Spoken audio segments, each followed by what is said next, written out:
Propagation of earthquake waves, भूकंपी तरंगों का संचरण। Different types of earthquake waves travel in different manners. भिन्न भिन्न प्रकार की भूकंप की तरंगों के संचालित होने की प्रणाली भिन्न भिन्न होती है। P waves vibrate parallel to the direction of the wave. This exerts pressure on the material in the direction of propagation. P तरंगों से कंपन की दिशा के समानांतर ही होती है। यह संचरण गति की दिशा में ही पदार्थ पर दबाव डालती हैं।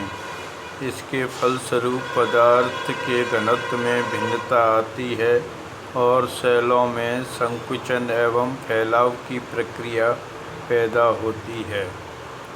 The other three waves vibrate perpendicular to the direction of propagation. अन्य तीन तरह की तरंगें संचरण गति के समकोण दिशा में कंपन पैदा करती हैं। S wave is perpendicular to the direction in the vertical plane. Hence they create trough and crest in the material through which they pass. S तरंगें ऊर्ध्वाधर तल में तरंगों की दिशा के समकोण पर कंपन पैदा करती हैं। अतः ये पदार्थ जिस पदार्थ से गुजरती हैं उसमें उभार एवं गर्त बनाती हैं। Surface waves are considered to be the most damaging waves. धरातली तरंगें सबसे अधिक विनाशकारी समझी जाती हैं। Now emergence of shadow zone, छाया क्षेत्र का उद्भव। Earthquake waves get recorded in seismograph located at far off locations. भूकंप लेखी दूरस्थ स्थानों से आने वाली भूकंप तरंगें अवलेखित होती हैं। There exist some specific areas where the waves are not reported. Such a zone is called the shadow zone. यद्यपि कुछ ऐसे क्षेत्र हैं जहां कोई भी भूकंप की तरंग अवलेखित नहीं होती है, ऐसे क्षेत्र को भूकंप छाया क्षेत्र कहा जाता है, शैडो जोन कहा जाता है।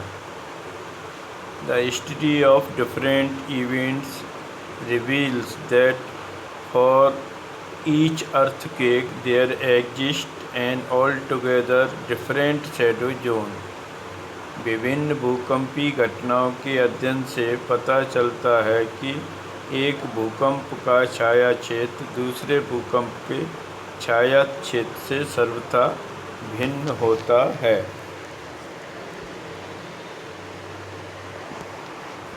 It was observed that seismograph located at any distance within 105 degree from the epicenter recorded the arrival of both P and S waves. यह देखा जाता है कि भूकंपी तरंगें भूकंप लेखी पर अवलेखित की जाती हैं। भूकंप अधिकेंद्र से 105 डिग्री के भीतर किसी भी दूरी पर P तथा S दोनों ही तरंगों का अवलेखन करती हैं। भूकंप लेखी अधिकेंद्र से 145 डिग्री से परे केवल P तरंगों के पहुंचने को ही दर्ज करते हैं और S तरंगों को अवलेखित नहीं करते हैं। अतः वैज्ञानिकों का मानना है कि भूकंप अधिकेंद्र से 105 डिग्री से 145 डिग्री के बीच का क्षेत्र जहां कोई भी भूकंप तरंगें अवलेखित नहीं होती हैं, दोनों प्रकार की तरंगों के लिए छाया क्षेत्र है। 105 डिग्री से परे पूरे क्षेत्र में एस तरंगें नहीं पहुंचती हैं। एस तरंगों का छाया क्षेत्र पी तरंगों के छाया क्षेत्र से विस्तृत है। भूकंप अधिकेंद्र के 105 डिग्री से 145 डिग्री तक की तरंगों का छाया क्षेत्र एक पट्टी के रूप में पृथ्वी की चारों तरफ व्यतीत होता है। एस तरंगों का छाया क्षेत्र न केवल विस्तार में बड़ा है वरन पृथ्वी के 40% भाग से भी अधिक है। However, the seismograph located beyond 145 degree from the epicenter record the arrival of P waves but not that of S waves। 145 degree से परे केवल P waves रिकॉर्ड की जाती हैं, S waves नहीं। Thus, a zone between 105 degree and 145 degree from the epicenter was identified as the shadow zone for both types of wave। इस प्रकार 105 degree से 145 डिग्री के बीच दोनों प्रकार की तरंगों के लिए शैडो जोन छाया क्षेत्र बनता है। The entire zone beyond 105 degree does not receive S waves।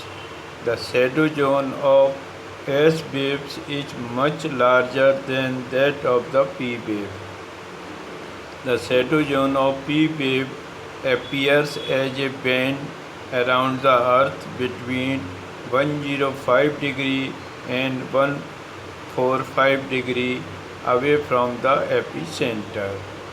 105 degree के बाहर एस वेव्स रिकॉर्ड नहीं की जाती हैं।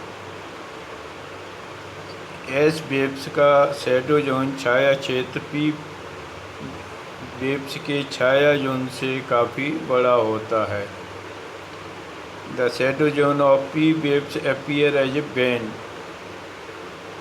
पी वेव्स का छाया क्षेत्र कर्व बनाता हुआ रहता है 105 डिग्री और 145 डिग्री के बीच में।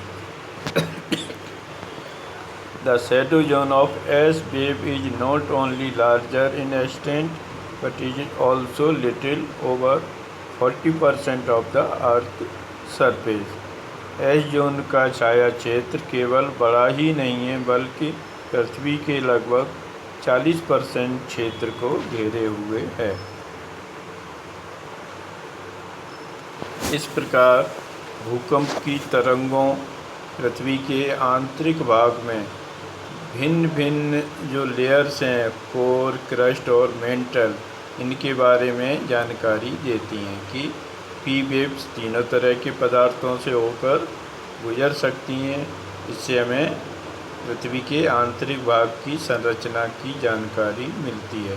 लेकिन जो एस वेव्स हैं वो केवल कठोर पदार्थों से होकर ही गुजरती हैं और उन हर एक क्षेत्र से वो नहीं गुजरती हैं।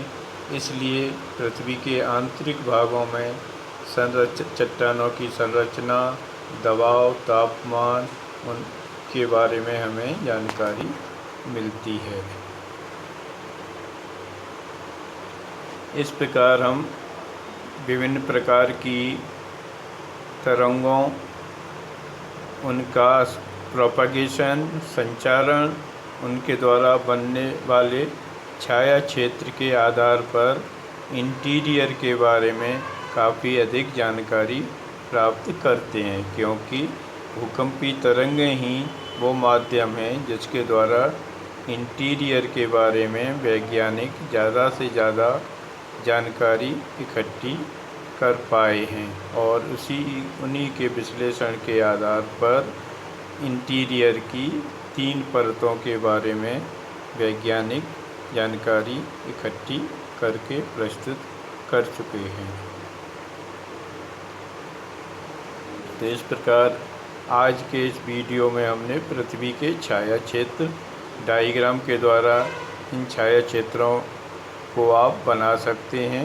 एपिसेंटर की लोकेशन के आधार पर इनकी डिग्री पता रहते हैं, तो इसके आधार पर एपिसेंटर से एंगल बनाकर हम अर्थक्वेक के छाया क्षेत्र का डायग्राम बना सकते हैं। जब हमको एपिसेंटर की लोकेशन पता लग जाती है तो 105 और 145 डिग्री का एंगल बनाकर हम विभिन्न पी वेव्स और एस वेव्स के छाया क्षेत्र का निर्माण कर सकते हैं, डायग्राम के द्वारा उनको दिखा सकते हैं।